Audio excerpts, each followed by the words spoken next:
તો દમણમાં ભાજપનો દબદબો યથાવત રાખ્યો। જિલ્લા પંચાયત સરપંચ તેમજ નગરપાલિકા મળી દમણ દીવમાં 22 ઉમેદવારો બિનહરીફ ચૂંટાઈ આવ્યા।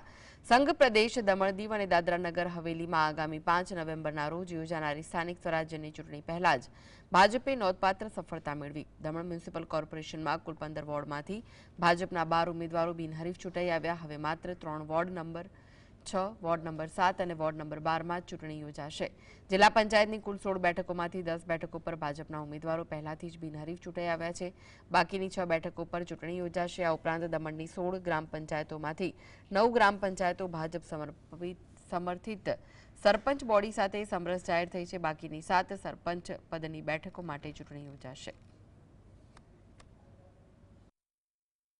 पालिका के वार्ड है, उस 15 नगर पालिका वार्ड में हमारे 15 उम्मीदवारों में से हमने 12 उम्मीदवार जो है वो निर्विरोध चुने गए हैं। उनके सामने कोई प्रत्याशी नहीं है, तो हम अभी 3 जगह पे चुनाव हम लड़ने जा रहे हैं।